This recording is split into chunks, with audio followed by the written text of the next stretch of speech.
we thank you for loving us and for proving it by sending Christ. We thank you, dear God, for the conviction of your Spirit, the protection of your angels, and the joy of fellowship one with another. We have come to listen to your word, and as Father, we're prepared to receive this message.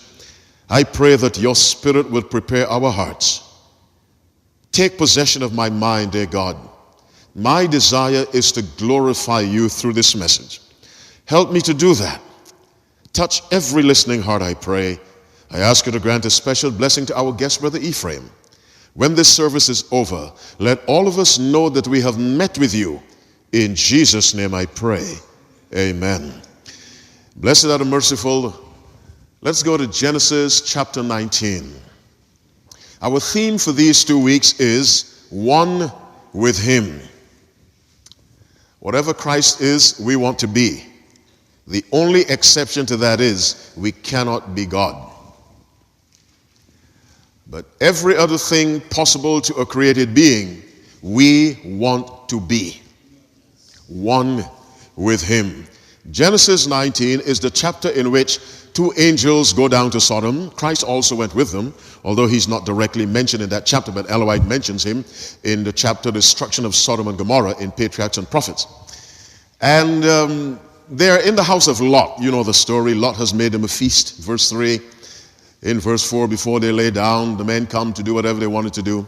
But by verse 15, the Bible says, and when the morning arose, then the angels hastened Lot, saying, Arise, take thy wife and thy 2 daughters which are here, lest thou be consumed in the iniquity of the city. The angel said, Lot, get up, take your wife, take your children, and get out. Before God sends destruction, he mercifully sends a warning. Before God allowed the Romans to destroy the city of Jerusalem between 66 and 70 AD, he caused the Romans to withdraw mysteriously. That allowed the Christians to leave the city. Those that accepted the words of Christ, they took off from the city. The hard-hearted, stubborn Jews stayed. The Romans came back and closed off all escape routes. The angels told Lot, Take thy wife and thy 2 daughters which are here, lest thou be consumed in the iniquity of the city. If the Spirit of God is telling you, get out of the city, get out. Now, I'm not here to promote country living. That's not the purpose. I believe in it, but that's not my purpose. But I need to say, notice my words carefully, if the Spirit of God has been convicting you to get out of the city, then please obey that conviction and get out. Because God allows a door of mercy to be opened only so long, and then he closes it. Verse 16 of Genesis 19, as we continue with the subject, blessed are the merciful, and while he lingered, the man laid hold upon his hand, and upon the hand of his wife, and the hand of his daughters. Read the next 2 words with me. The Lord being what? Merciful unto him. And they brought him forth, and did what? Set him without the city. What a beautiful verse. How does verse 16 begin? Come on, read it. And while he lingered. What's our subject? Blessed are the... Should we bless God, yes or no? Yes. We must bless God. And tonight I bless God for being merciful. The angel said the night before, Arise, take thy wife and thy 2 daughters which are here, lest thou be consumed in the iniquity of the city. And while he lingered,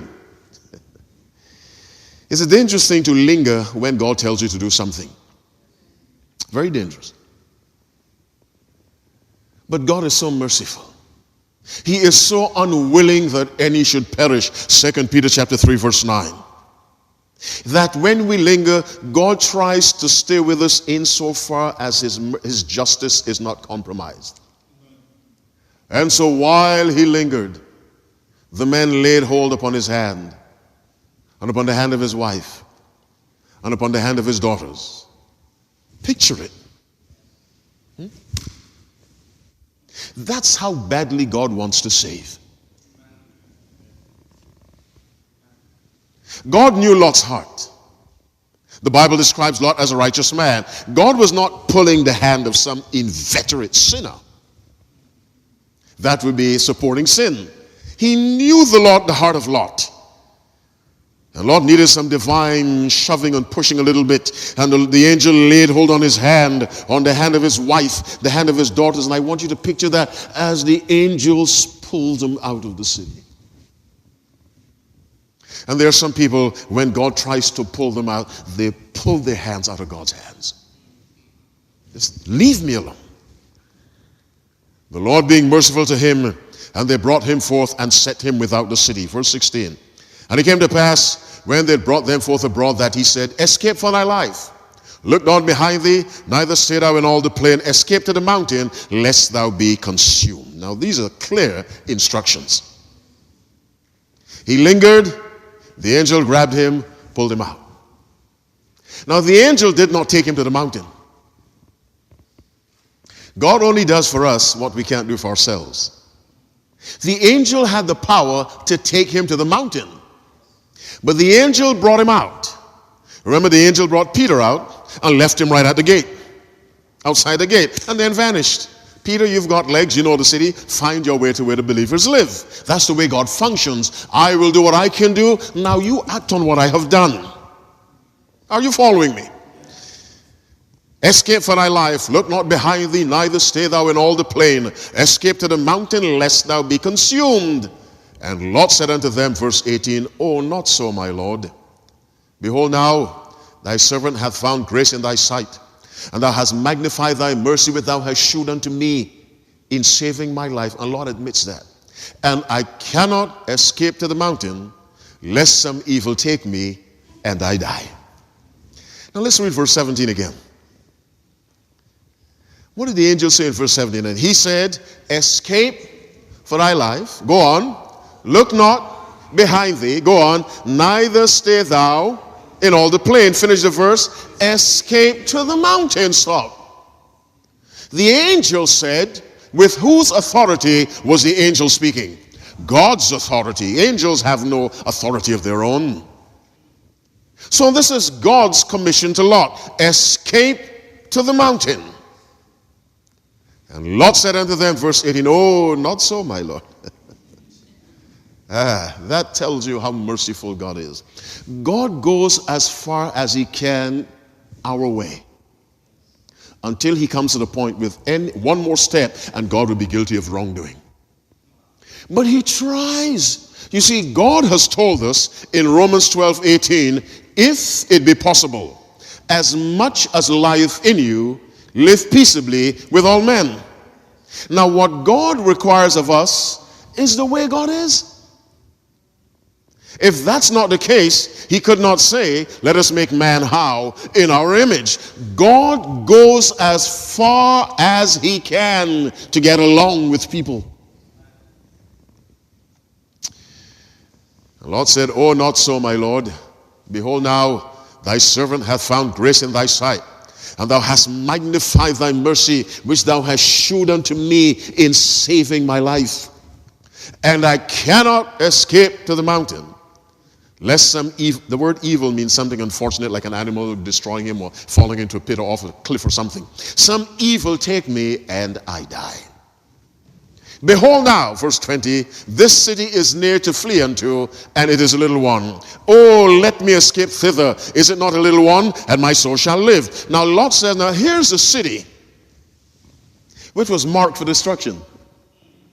Now the 5 cities God targeted for destruction were Sodom, Gomorrah, Admah, Zeboim, and Bela. Those were the cities of the plains.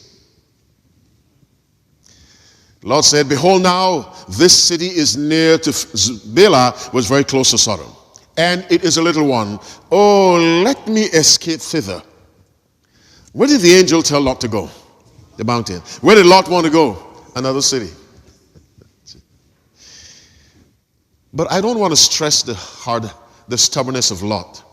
I want to stress how far God will go to save a man or a woman. Verse 21. And he said unto him, see, I have accepted thee concerning this thing also, that I will not do what? Overthrow this city, finish it, for the which thou hast spoken. Now, Ellen White tells us in the chapter on the destruction of Sodom and Gomorrah, page 161, this person was Christ, talking to Lot. The other angels had brought them out and went back to destroy the city. The person talking to Lot at that point was Christ, the life giver.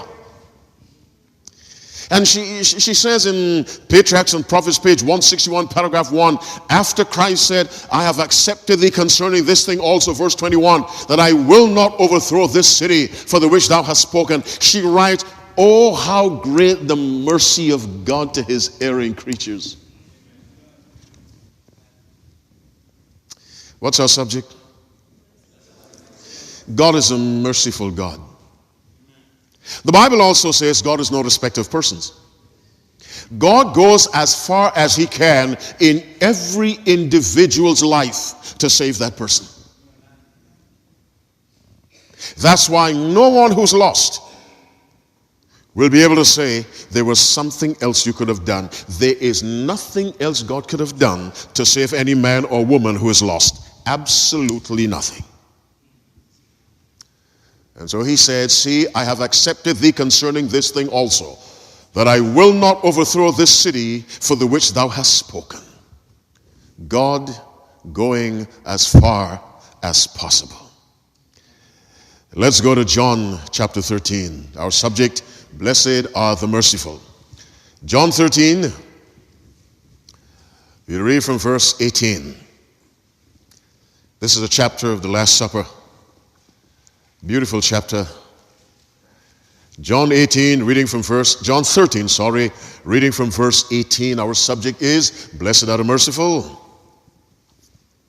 Jesus says, I speak not of you all. I know whom I have what? Chosen. But that the scripture may be fulfilled, he that eateth bread with me, finish the verse, hath lifted up his heel against me. This is Christ referring to Psalm 41 verse 9, where the betrayal of Christ is predicted. By the way, if you read Psalm 41:9, yea, mine own familiar friend in whom I trusted, which did eat of my bread, hath lifted up his heel against me. In that verse, the name of Judas is not mentioned. Judas chose to betray Christ. Please get this point clearly. God never chooses a person to sin. He chooses us to do what is right. And so the name of Judas is not mentioned. Judas took it upon himself. Now in Isaiah, I believe it's 45 or 44, the name of Cyrus is mentioned before he was born, because God chose him as a deliverer for Israel. Are you following me? But God never calls a man or a woman to sin. And so Jesus said, he that eateth bread with me, verse 18 of John 13, hath lifted up his heel against me. And then he speaks in 19 and 20 and verse 21, and when Jesus had thus said, he was troubled in spirit and testified and said, verily, verily, I say unto you, finish the verse, one of you shall betray me. Now, look at verse 18 and look at verse 19. Picture the scene. What's going on? It's the Last Supper. Who is present? Jesus and who else? The 12 disciples, including whom? Judas. We're talking about blessed are the merciful. In verse 18, Jesus speaks out loud. He knows what's in the heart of Judas. The scripture may be fulfilled. He that eateth bread with me, that is what they were doing, hath lifted up his heel against me. Now Judas knew. Ellen White says he was the most intelligent of the 12. He knew that Christ was referring to him. But what do you think Christ was doing? Yes, giving Judas an opportunity to say, look, let me not go any further in this. So he drops a clue. I know what you're up to. Turn back. This is Christ trying to reach the heart of Judas. As much as lieth in you, Verse 21, verily, verily, I say unto you, one of you shall betray me. Again, he reaches out to Judas. Then John asked him in verse 25, who is it? Jesus answered, he it is to whom I shall give a sop when I have dipped it. And when he dipped the sop, he gave it to Judas Iscariot, the son of Simon. Third clue. Judas, I know what you're up to. Stop. Mercy, pleading. Verse 27, and after the sop, Satan entered into him. Then said Jesus unto him, read the verse now for me, that thou doest, do quickly. Fourth time. At any one of those junctures, Judas could have said, oh, Jesus, you've got me.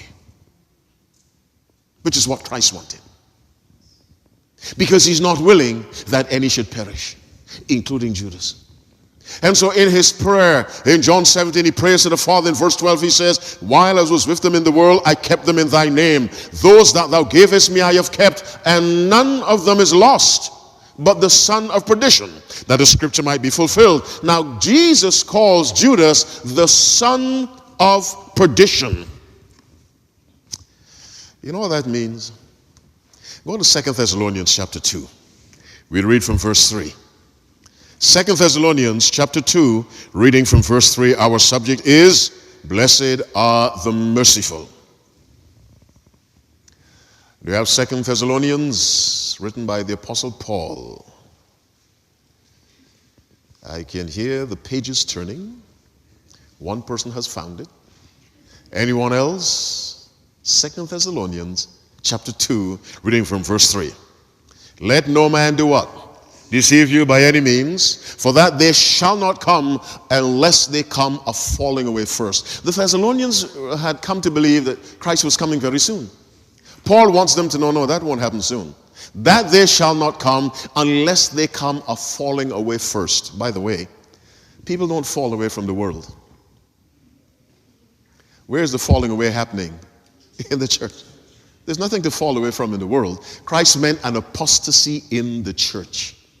There will be a massive apostasy.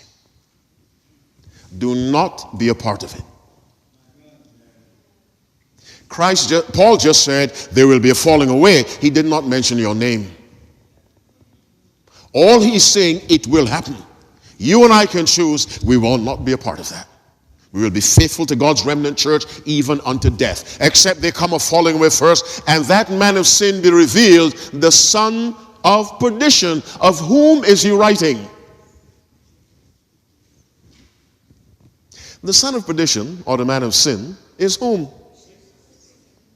Well, he worked by the power of Satan, but who is he? What is he called in Revelation 13? The beast. What is he called in Daniel 7?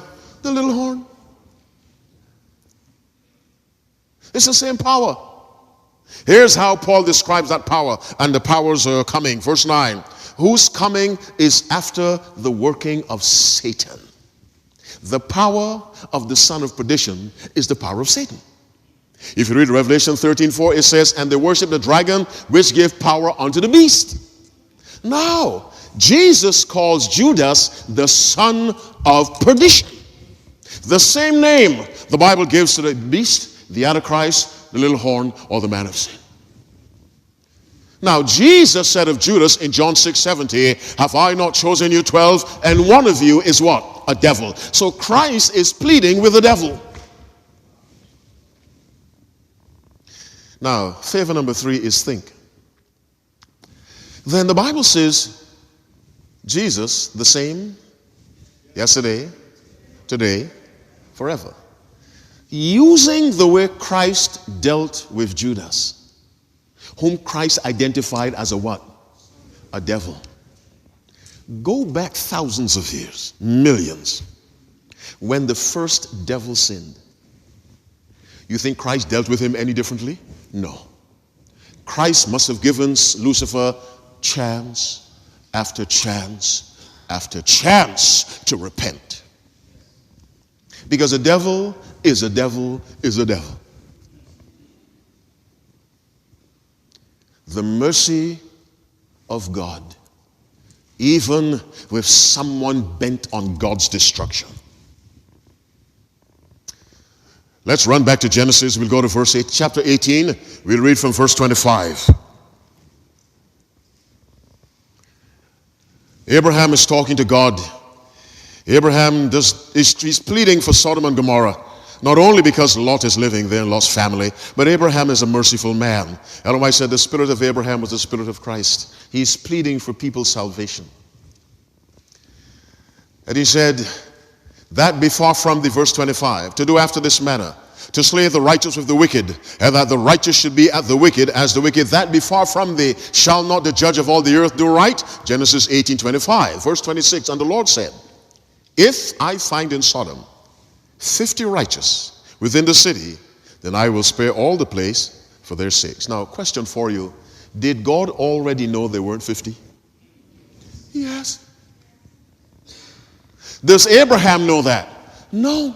So at which level does God have to function? Abraham's level. So God comes down to Abraham's limited level and works with Abraham's limited knowledge, so that Abraham would eventually see that God was right in the first place. That is mercy. And the Lord said, verse 26, Genesis 18, if I find in Sodom 50 righteous within the city, then I will spare all the place for their sakes. And he answered and said, behold, now I have taken upon me to speak unto the Lord, which am but dust and ashes. Peradventure they shall lack 5 of the 50. Wilt thou destroy all the city for lack of 5? He says, God, come on, will you destroy because you miss 5 of the 50? Statistically, Father, what's the difference between 45 and 50? Not much. That's the way Abraham, and the Lord stays with him at his level. Okay. He said, if I find there 40 and 5, I'll not destroy it. And Abraham went down to 40 in verse 29. He went to 30 in verse 30, to 20 in verse 31, to 10 in verse 32. What Abraham saw was the extent to which God will go to express his mercy. My brothers and sisters, let's go to Genesis 15, 5 after 8. Genesis 15, our subject, blessed are the merciful. And we need to bless God's holy name all the time. You know, we always ask God for things, but let's bless God. Genesis 15, verse 13. And he said unto Abram, know of a surety that thy seed shall be a stranger in a land that is not theirs, and shall serve them, and they shall afflict them 400 years. And also that nation whom they shall serve will I judge, and afterward shall they come out with great substance. But thou shalt go to thy fathers in peace, thou shalt be buried in a good old age. But in the 4th generation, read with me now, they shall do what? Come hither. Why? And go on. For the iniquity of the Amorites is not yet full. Now, 4th generation in that context is 400 years. Sometimes the Bible says 415, sometimes 430, sometimes 400. That can be explained, but I can't get into that now. God tells Abraham, I'm giving you this land, but you've got to wait. Because these heathens, the iniquity is not yet full. What does that mean? I don't see a glass, or it's like a God is saying, here's a glass of sin, and it's just half full. I, in my mercy, must give them an opportunity, not just to fill up the glass, but to turn back. And so God told Abraham, you and your descendants cannot occupy this land as long as there is hope for the repentance of the Amorites. Because God didn't just die for Abraham. For God so loved the world, including the Amorites? Yes. A merciful God. Now I've heard people jump all over God. How can God be so bloodthirsty? Told the Israelites, destroy this tribe and destroy that tribe. But after 400 years of refusing to repent, God uses the Israelites as his sword of destruction, and he starts to destroy the tribes. He had given them 400 years. That's mercy. Not bowing to that mercy is arrogance. We serve a merciful God. Let's go further back. Genesis 6, reading from verse 1. Our subject is blessed are the merciful. Genesis 6, reading from verse 1. The chapter that introduces the flood. And it came to pass, when men began to multiply on the earth, and daughters were born unto them, that the sons of God saw the daughters of men, that they were fair. And they took them wives of all which they chose. And the Lord said, my spirit shall not always strive with man, for that he also is flesh. Now finish the verse. Yet his days shall be what? 120 years to repent. After listening to Noah, whom the Bible describes as righteous, for 120 years, these people did not repent. At the time of the flood, when the flood came, the only righteous people were Noah and his family on the entire earth. But the earth had 120 years. What did God say to the Israelites? I told you, God is no respecter of persons. To the Jews, he said, 70 weeks are determined upon thy people. He gave that nation finally 490 years to do what they should have done years before. It began in 457. It ended in AD 34. And just before AD 34, Jesus said, your house is left unto you desolate. God is merciful. And if we are to be one with God, we must be merciful.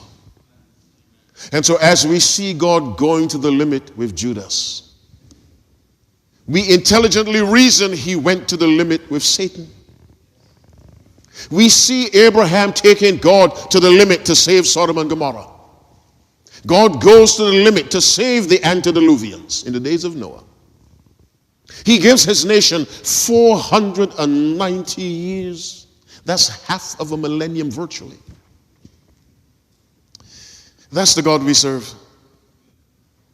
In Isaiah chapter 5, verse 4, God says, what could have been done more to my vineyard that I have not done in it? What else can I do?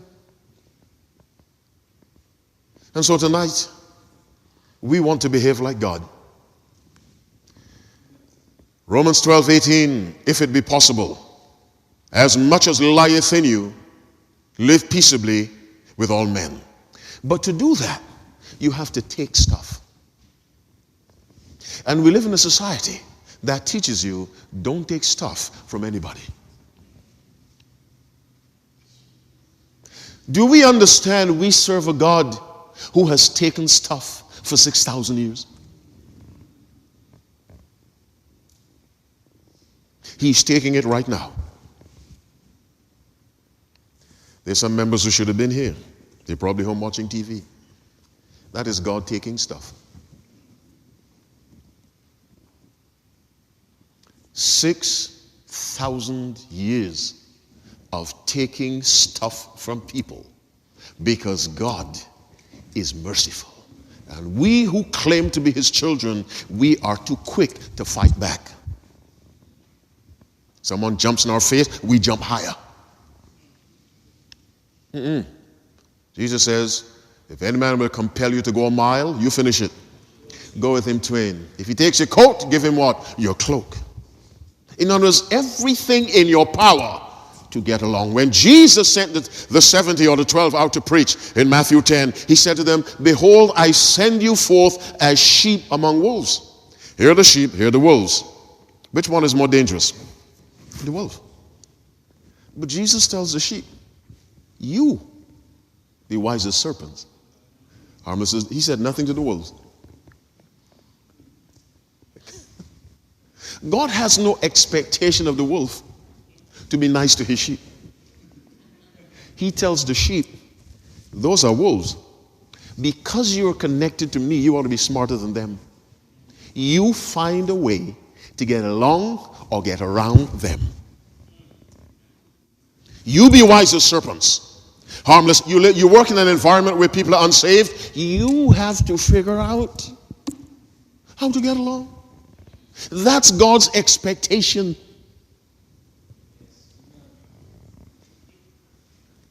And many of us, we bring problems on ourselves because we don't take time. How can I get along? I'm not talking about Rodney King, can we all get along? For those of you old enough to remember that. I mean, a biblical requirement. We must be people who take stuff. If you live your Christian life this way,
you're not headed to heaven.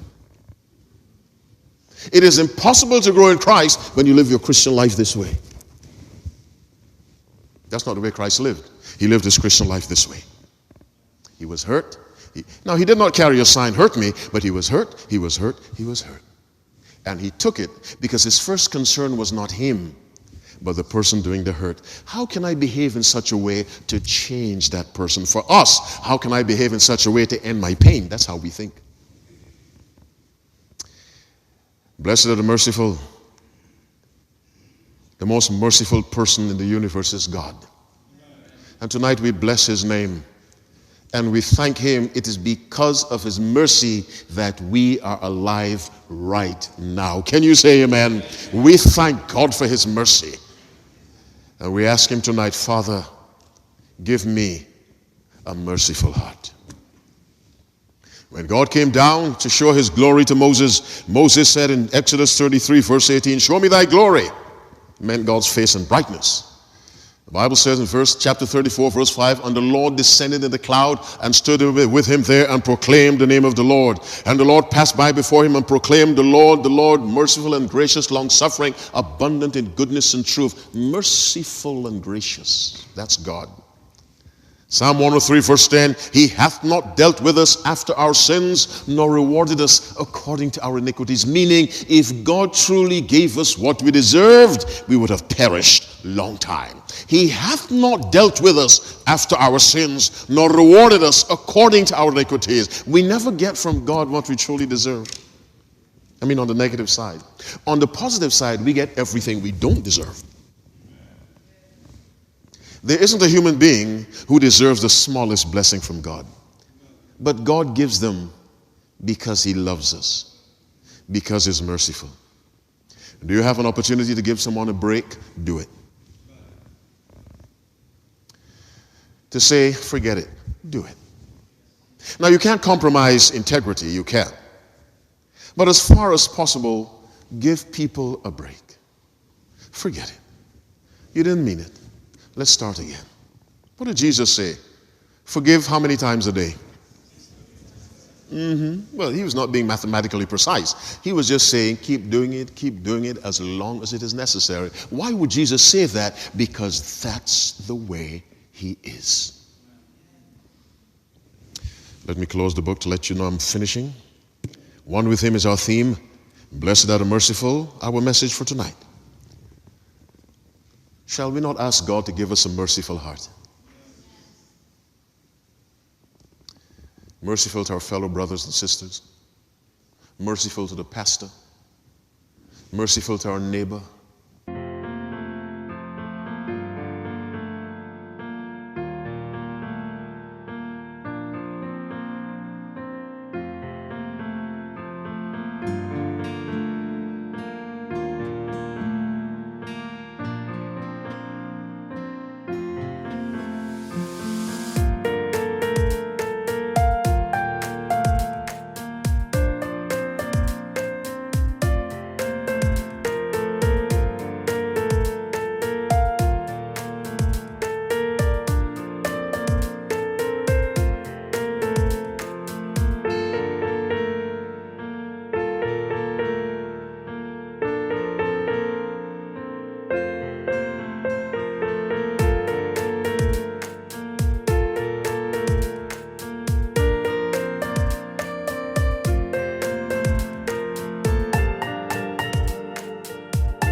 merciful to those vulnerable, those less fortunate than we are. Mercy is such a powerful evangelistic tool. It is the very heart of God, because we know the greatest expression of mercy is that cross on Calvary. And so mercy and the law, they meet, and that is where God's throne is. The place where righteousness or justice and mercy kiss according to God's word.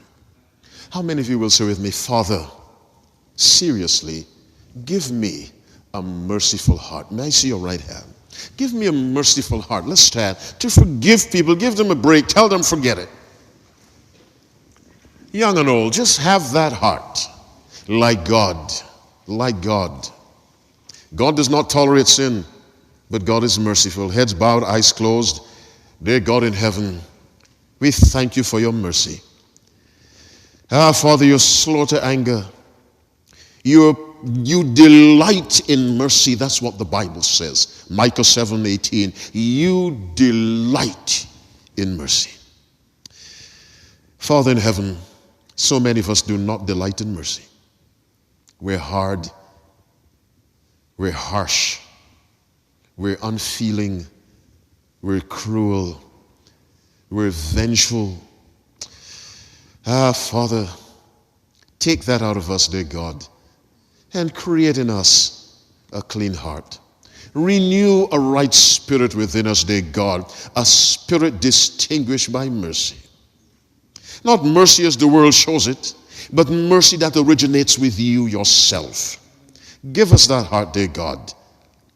Take us home safely as an act of divine mercy. Let angels patrol our homes to protect us as we sleep. And Father, bring us back tomorrow to hear your word again. Thank you for being merciful to us. We bless your holy name and your merciful name, and we thank you in Jesus' name and for his sake.